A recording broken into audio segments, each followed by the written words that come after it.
Other opportunities for sealing leaks in the attic that may require advanced or professional skills include recessed lighting, chimney chases, bathroom exhaust fans, exterior walls, especially in balloon-framed homes, and any heating or cooling ductwork.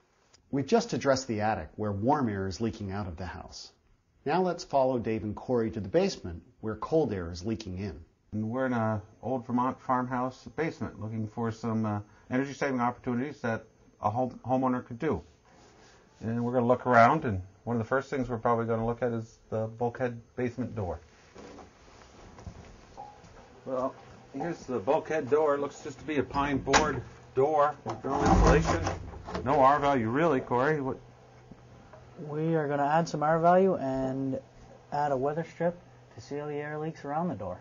Probably put on a 2-inch high R rigid board, screwed and caulked around the edges to stop any air movement from underneath it.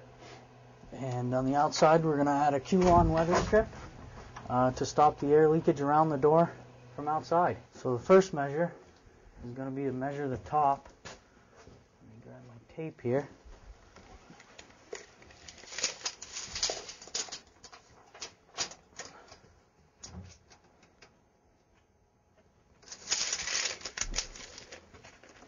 And then we're going to measure and cut the Q-on.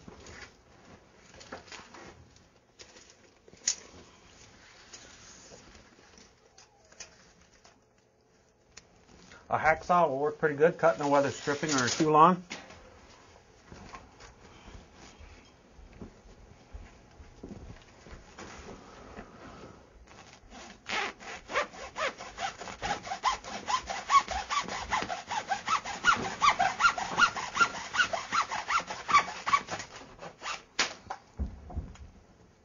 So he checked it once, now he's got it trimmed in there where he wants it.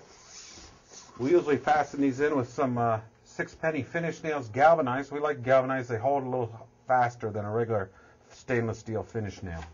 We're just going to get them started in case we want to make an adjustment. Okay, now that we've got the top measured, we're going to measure the sides.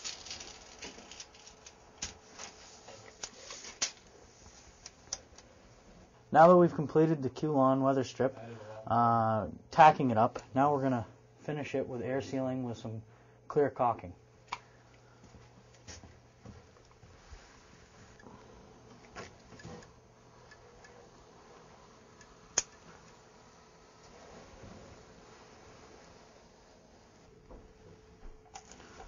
And then we're just going to wipe it clean.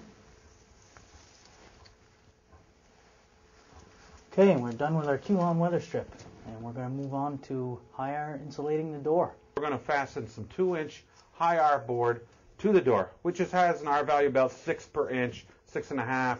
So we're going to increase this by a lot. And we're going to get some measurements and cut the foam. But we're going to mark it first. We've got to get it marked out. We're going to use a straight edge to get a line all the way across. Corey's got a... Basically just a carpenter's X-Acto knife. Again, it's a sharp instrument. You want to wear gloves. I'm going to use that as a straight edge.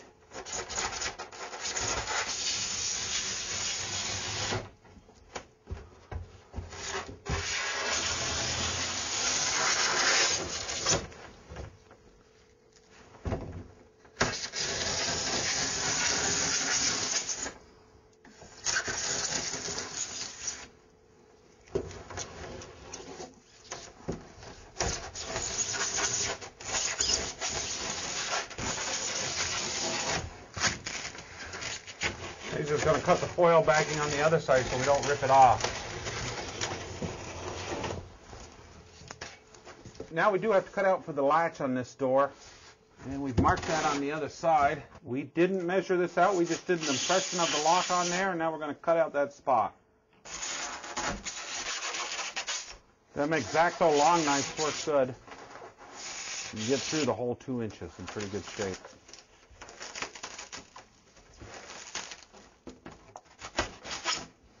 We're going to tape the edges with a foil tape, simply because it's going to help keep the board from getting broke and ripped as it gets open and shut and people go in and out it. And also, these fibers can be airborne, so we want to keep them contained. This is the tape that we use. It's called an FSK. It's got some fiber reinforcement. It's real sticky and it stays on. Much better than a duct tape. And we're just going to lay it down and make sure it covers the exposed area completely.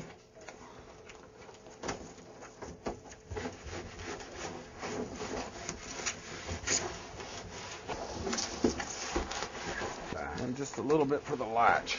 We're just going to cut these corners here so we can fold it back.